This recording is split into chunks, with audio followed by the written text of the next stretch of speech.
נמצאים פה גילה אלמגור ויעקב אגמון, שהם אנשים נפלאים.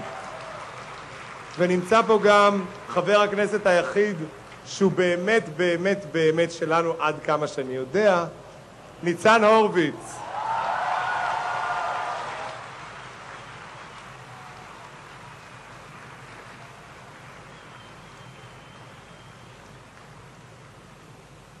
חברות וחברים, אני לא אחזור לארון, ואף אחד כאן בקהל הזה לא יחזור לארון, ואף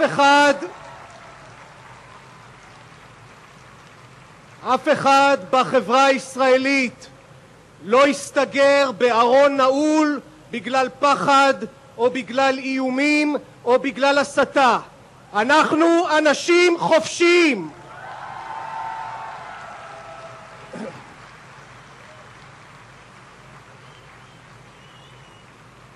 מאז הרצח לפני שבוע אני מרגיש מדי יום יותר ויותר שמשהו עמוק התרחש פה, ואי אפשר, פשוט אסור להמשיך בעסקים כרגיל.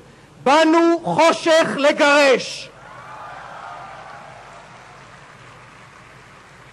האלימות, חוסר הסובלנות, חוסר הכבוד הבסיסי לזולת רק מפני שהוא שונה ממך, זו אינה דרכנו וזו אינה דרכה של מדינת ישראל, כי באנו חושך לגרש. אני רוצה שנחלים, שנבריא כחברה, וכדי שהפצע הזה יתאחה, אנחנו חייבים לטפל בהומופוביה ובשנאת האחר. אם נטייח, אם נשתוק בשם האחדות, בשם הפיוס, כפי ששתקו רבים לנוכח שנאה חריפה מאין כמוה שנשמעה בשנים האחרונות, כולל בשבוע האחרון וכולל היום, לא באמת נשיג אחדות ולא באמת נשיג פיוס. ביטויי הזדהות, כולל אלה שנשמעים כאן הערב בעצרת הזו, הם מבורכים וחשובים, אך הם אינם מספיקים. שוויון זכויות, חברות וחברים, זו לא רק סיסמה של נאומים שאחר כך אפשר לשכוח ממנה כשעוסקים בדברים החשובים כמו חוקים וכמו תקציבים. אנחנו, הציבור החופשי בישראל, חייבים להיאבק שכל אדם במדינה הזו יוכל להתחתן על פי דרכו, כן, גם בנישואים אזרחיים.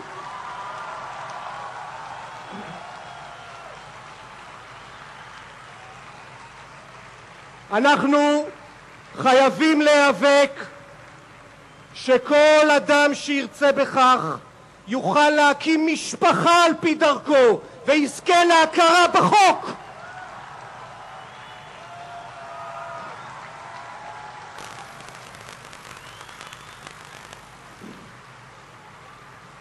אנחנו צריכים להילחם באפליה בצבא, במוסדות החינוך, להילחם בסלקציה המבישה במקומות בילוי ובקבלה ליישובים.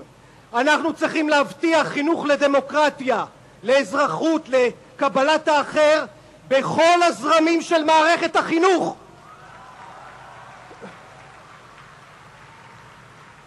אם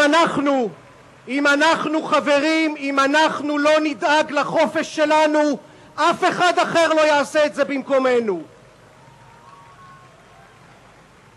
לכן כולנו נצא נגד ביטויי שנאה, נגד הסתה, נגד גזענות. לכולנו יש זכות לחיות כאן בכבוד, וכשאני אומר לכולנו, אני מדבר גם על הפליטים שנרדפים עכשיו על ידי משטרת ההגירה. אני מדבר גם על הקשישים, על האוכלוסייה המבוגרת שסובלת מחוסר תקצוב וחוסר יחס, ואני מדבר גם על הערבים שהם חלק מהארץ הזו. איש לא יופלה במדינת ישראל בגלל צבע עורו, מינו, נטייתו או דתו.